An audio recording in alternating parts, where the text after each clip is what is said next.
My boyfriend, David Huber, was diagnosed with a terminal illness. I worked 3 jobs to help him, but one day, I accidentally overheard a conversation between him and his doctor. "You're letting Ella Jefferson and Alyssa Lyons get too close. Aren't you worried she'll find out you're faking it? And that you plan to run back to Thalwell and marry Ella?" the doctor asked. David's voice sounded weak. "Ella's family went bankrupt. If I don't marry her, she'll be sold off as a mistress. But I've always loved only Alyssa. I've already proposed to Alyssa," he continued. "Before I leave, I'll give her an unforgettable wedding and enough money to live comfortably for the rest of her life. So keep your mouth shut. I'll handle everything." I felt a chill run through me. I raised my hand and listed the wedding ring for sale on a secondhand platform. If this marriage was destined to be incomplete and short-lived, then I'd rather not keep it. Their conversation pierced my heart like a needle.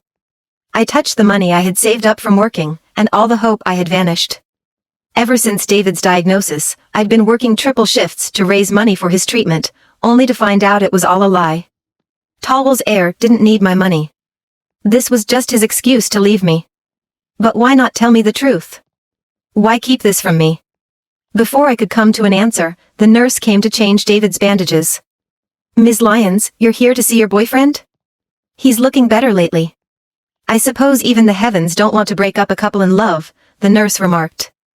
I smiled awkwardly, but bitterness flooded my chest. David had always been so kind to me. Even lying in a hospital bed, he would make little things to cheer me up, telling me more than once, "Alyssa, my illness can't be cured. You should keep the money for yourself. Don't waste it on me." I naively thought he was just trying not to burden me, and worked even harder to save more, hoping I could make him live even one more day. Everyone around us was moved by our love, sighing at the fact that we couldn't end up together. But who could have guessed? All of this was just an act David put on to leave me. I opened the door for the nurse, only to see a woman lying in the other bed. It was Ella, resting with noise-canceling headphones on. When she saw us, the doctor subtly woke her up. Ella awkwardly took off her headphones, apologizing. "Alyssa, don't misunderstand. I noticed you weren't at the hospital last night, so I came to help take care of David. He's in bad shape, and he needs someone by his side." Ella had started appearing in David's social circle a week before his cancer diagnosis. At the time, I thought of David's friends as my friends, and I treated her like a sister. Now I realized perhaps that was when they had already planned this whole escape. The day before, when David proposed to me, I couldn't sleep, imagining how our future would be. We'd have a beautiful life together. Raise a child full of love, but the next day, David told me he only had 1 month left to live.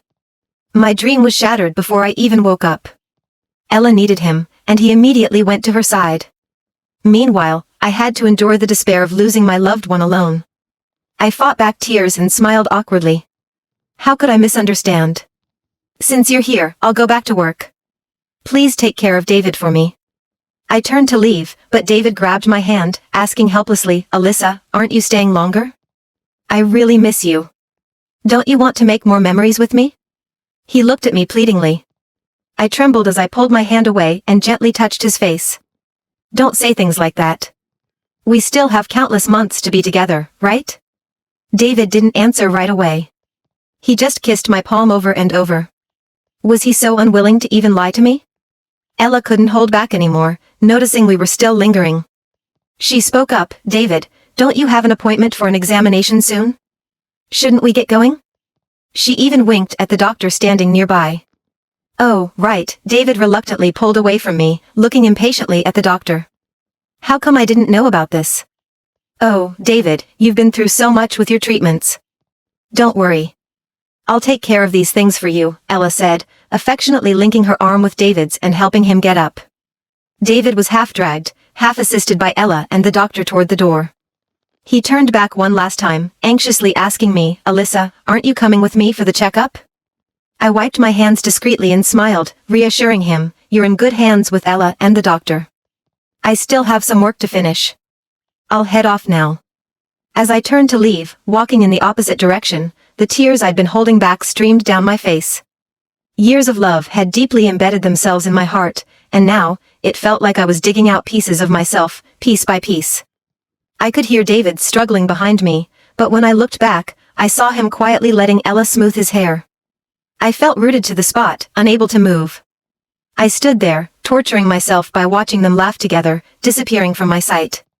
Was this really all just to help Ella avoid being sold off to another man? Was their relationship really just friendship? The answer seemed clear. David must have spent so much time, energy, and money on that wedding ring for me. When I returned to my rented apartment just 3 hours later, I noticed that the ring had already attracted a lot of attention. A kind girl told me that the value of the ring was far higher than the $5,000 I had listed it for.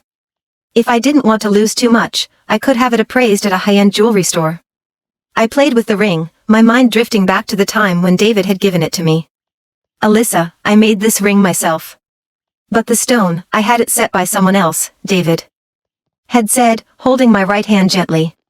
He carefully ran his fingers over the simple band with the dark green gem on my finger.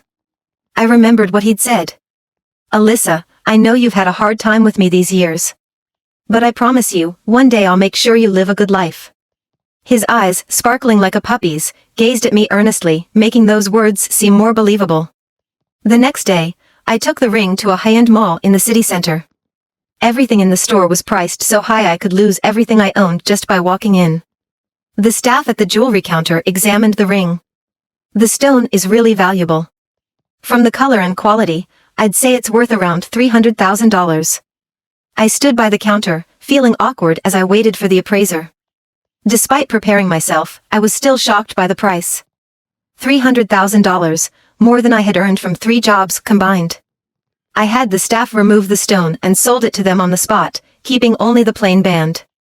As expected of a high-end store, the money was transferred to my account immediately.